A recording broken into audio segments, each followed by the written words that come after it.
Actions have consequences. A saying as old as time. A saying that every teacher tried to instill into our brains. And boy, shouldn't we have listened a little harder? As a lot of consequences that result from your actions aren't seen or felt right away. You know, they're not felt today. Maybe they won't be seen or felt tomorrow. Shit, maybe you won't know the consequences of your actions months from now, years down the line. Such as a lifestyle like mine, where you just want to get high off of any illicit, illegal substance that you possibly can get your hands on, or illegal, alcohol, or doesn't really matter what it is.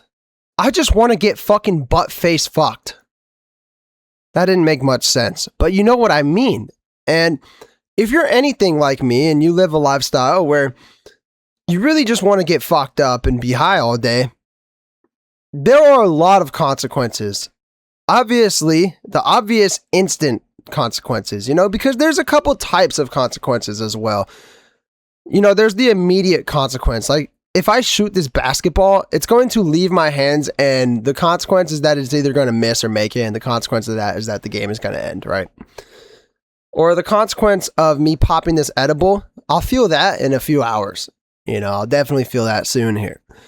Or those type of consequences. You know, you called out of work. Now your consequence is that your boss is mad at you for the next couple of weeks. That's a pretty instant consequence that is seen and felt right away.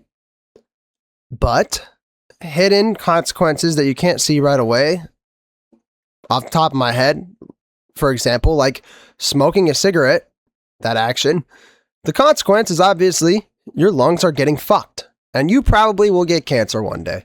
Okay.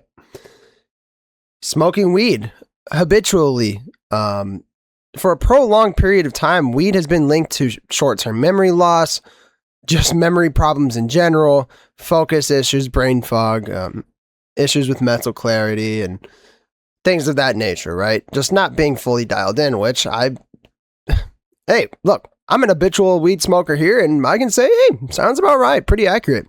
I serve tables, and somebody asked me, yo, can I get a ranch and a plate? Yeah, I got you. I'll grab the ranch, and then I'm just butt-fuck blanked out. Yeah, let me go walk that. Here, let me grab that plate for you too on my way back. Fuck. Yeah, that shit happens more often than I would like. Obviously not that often, but it happens, you know, and I blame that on the but I'm not going to stop smoking. But what I'm trying to say is that there's also consequences with these actions that you can't really learn from because it's too late. If you receive one of these consequences. The reason I'm making this video is because as some of you may know, I am on my longest stint of sobriety that I've ever been on, if I'm being honest, ever since I started taking Xanax and cocaine. I'm about 120, 130 days sober from Xanax and cocaine, which is the longest that I've been sober from those substances since I've tried them, which was years ago. And this is the longest that I've been sober from them. So give me a golf clap at least. But towards the end, I had the same plug for like the last 6 months, right? And that plug was starting to hand out fake Xanax. You know, I only know this because I started to overdose quite often, and it became pretty sus. I'd wake up in the hospital wondering what the fuck happened. I'd wake up in the bathroom covered in throw up wondering, yo, what happened? And I learned that we had gone to the hospital, but I weaseled my way out, and now I'm back home and still overdosing and throwing up. My girlfriend's slapping me awake. It got bad, right? I was getting Adderall from this guy that was faked with crystal methamphetamine. This motherfucker was dishing out fake drugs like the black phone guy was picking up children, right? Like he was getting squad wipes, and I'm not going to be surprised if this guy has taken a life with one of these substances, as mine was pretty fucking close to being taken with these. I mixed them with alcohol and cocaine, and you know, I was also being faked with meth, and there's fentanyl in it, and I took a lot of these bars. The point is that I knew this guy. I talked to him face to face. We sat as close as my mouth is to this microphone. And he looked me in my eye and he said, here you go, brother. Here's some Xans. Benzodiazepines. That's what he's giving me. That's what he says he's giving me, right? And he knows damn well that those are not real, that there is fentanyl in them. Fuck that guy. I'd fucking beat his ass if I ever saw him again. That's why your fucking hairline's receding at 21 years old, you pussy ass bitch. And this guy lived a lifestyle of a drug dealer. Now, this is a lifestyle that I haven't lived myself, thank fuck, but one that many of you probably either want to go down, have gone down, or will go down if you live a lifestyle like mine, because, you know, it sort of happens. You meet a friend that is a plug and you start helping them, and before you know it, you're now the main plug, right? Now you're one of their runners and now you're a plug. And it's hard to get out of it. That's why they call it the trap. This guy was deep into the trap as he sold bricks of cocaine at a time. He was selling in big bulk quantities of very hard drugs that I couldn't find anywhere else. I was surprised to see that this guy was selling such large amounts and such large amounts of variety, you know, Molly, shrooms, cocaine, benzodiazepines. He was selling 2CB. He was selling fucking that glitter shit. It's like Molly and ketamine mix. He was selling ketamine. He was selling a whole bunch of shit, right? I am friends with a guy named Matthew. He has been in a few story times that I told on this channel before. He's actually the friend that introduced me to cocaine. We were on his little boat out in this really cool lake, you know, and I live in Arizona. There's like a lot of canyons where there's these lakes and we go cliff jumping. He has a houseboat out there. It's super fucking cool. We went out there. He let me spend the night there one time with the homies, and butt fuck early in the morning, everyone's setting up the boat and shit, and he's like, yo, come here. Sneak into the bathroom, and he's like, yo, bro, you want to try it? My heart's pounding. I'm like, dude, fuck, I told you I don't know if I'd be down. Fuck. Like, and I did it, and I loved it. And I never looked back. I asked him for more throughout that day. I bought some from him that day. We re-upped the next week, and from there, we went pretty crazy with it, right? And the plug that we bought from was this guy, who is now, from Matthew's word of mouth, he's the only one. So Matthew still hits me up, right? And he's the only one in my life that I know personally that really asks me, besides my girlfriend, hey, how's everything doing? How's the sobriety going? How do you feel? How are you after all that we used to do? Even my own parents don't really straight up just ask that, right? Because, you know, I get it, but it's really nice to have somebody just straight up ask that. And so, you know, I recently said, yo, dude, I'm low-key trying to relapse. Funny, right? I'm like, hey, low-key, I'm trying to relapse. Dude, even if we both wanted to, Jake got locked up. No? The plug that was dishing me and my friend fake Xanax, fake Adderall, and booty ass cocaine, to be honest to you, is now behind bars for the next 8 years. He was charged with 6 different felonies, all related to drug accounts, you know, drug possession, hard drug possession, gun possessions, because he had rifles and shit illegally owned. Like I said, he was moving bricks of cocaine. He was moving large quantities of all of these drugs, and he got caught. The consequence of his actions finally fucking caught up to him. You know, and I'm making this video because this little fuckboy used to gloat about the money he had. I followed him on all his socials. He would be like flexing his watches. Every time I saw him, I hated him, but, you know, I have to be friends with him because he's the plug. I got to make friends, you know, chat it up. He liked me, and, you know, he'd ask me how I'm doing, ask me about my stuff, and we'd talk, and I liked parts about what he would say and stuff, but then he would just go on about, oh, yeah, no, I'm fucking this bitch tonight, and yada, yada, and I got this girl coming tomorrow. Yeah, and I took her out to, like, a $300 dinner, and I'm going to take yada, yada, yeah, I just bought a new Tesla. You know, he was living lavishly. He did just buy a Tesla, and he was living alone in this really nice gated apartment. And he was comfortable, right? He didn't think anything was going to happen with this little drug empire that he was building and off these fake ass drugs that he's pushing.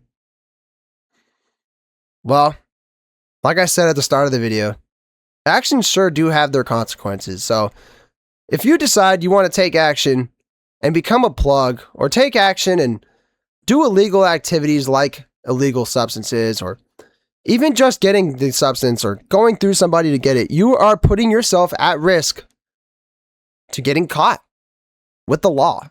That is just a fact. You are putting yourself at risk with you and the law. And that means your freedom. You do not want to give up 5 or 8 years of your life. That is just not something you can get back. And a huge consequence of these actions, if you live a life like mine, where you're not plugging, obviously if you're plugging, you can get robbed, jumped, killed. You can get a hit put on you. You can get somebody snitched on you. You can get locked up. You can get killed when you're locked up. You can die from getting overdosed, because you just have so much of the drugs that you do too much and you drop dead. Which leads me to, if you live a life like mine, where you're not plugging, but you just want to get high as fuck, the consequence of these actions could be one that you will never be able to even know that hit you, because you're gone. And that's the worst consequence that you can have from these drugs. But it's a very real one that, honestly, with enough use, prolonged use, is bound to happen. And I don't want that to happen to you. I don't want that to happen to me. So let's continue our road with sobriety. Shout out to any of you who have struggled with drug addiction. I know a lot of you. Tell me your stories in the comments, and I reply to them and I read them. And I just want you to know, I say this all the time, you guys have given me a community where I feel seen, where I feel like I'm not a fucking loser, stupid pussy bitch. See, I'm not the only one. See, I'm not crazy, because even though I do have a support system like family and friends and everything like that, I still feel like I'm viewed differently. Like some type of disappointment, some type of, oh, really? You did that? Or, you can't be doing that, man. Or, like I'm viewed differently. Like I'm not as smart or not as strong, or like I don't have the best willpower. Or those are obviously things that I feel like are true about myself, but that's just what people think about somebody in general when they say, hey, I am addicted to a substance, which is just not true. I'm one of the coolest people that I know, and I've been struggling with substance abuse for quite a while. I've had a lot of friends who are struggling with substance abuse, and they're some of the smartest, most kindest, most down-to-earth, genuine, loving human beings that I could have ever met. And a lot of them are you guys. So thank you so much for seeing me, and I just want you guys to know that I see you too, and I appreciate you for watching this. I appreciate you for watching my content. I appreciate you for interacting with my content and telling your stories in the comments and telling your opinions on the drugs that I talk about, because let's be real, consequences from these drugs are very harsh, okay? The reality of abusing these drugs is that there's lots of very bad consequences that you're going to have to experience if you want to live a life like this that I talk about here on this channel. And like I said, because of the fact that oftentimes I feel kind of alone with these topics, I feel like I can't just go straight up rip that topic off to somebody other than the homie Matthew, and friends like that are far between. And so having a community like this is beautiful. So thank you guys. You're not alone and you're not weird. And I just want you to know that, I wouldn't want anything bad to happen to any of you, because these drugs do have really bad consequences. I'm not trying to joke about that. I just want to maybe not be so serious all the time. It's kind of the point of these videos, is that we are a community of people who are struggling with these substances. So why just talk about how awful these consequences are, how awful everything is all the time? That's what I'm doing in this video, which is great to talk about. But the reason I make these tier lists and stuff is because, you know what? Yeah, these are awful. They have horrible consequences, but let's at least have fun with the idea of them, because we did them. We know how they feel. I'm thinking about it. I know if you've done the substances, you're probably thinking about them. So let's get the thoughts out of our system and talk about it here on the channel instead of actually just doing the substances. That's kind of how I view it. So thank you guys so much. I love you. Have a good day, night, whenever you caught this, and I hope to catch you in the next video. Let me know if you enjoyed this type of content. I'm not making a tier list. I'm going to start making more just content where I sit down and talk, and more content where I tell story times like the past. I love you guys. Have a good day, night, whenever you caught it, and I hope to catch you in the next video. Thank you so much for all the support. I love you. Bye. If you don't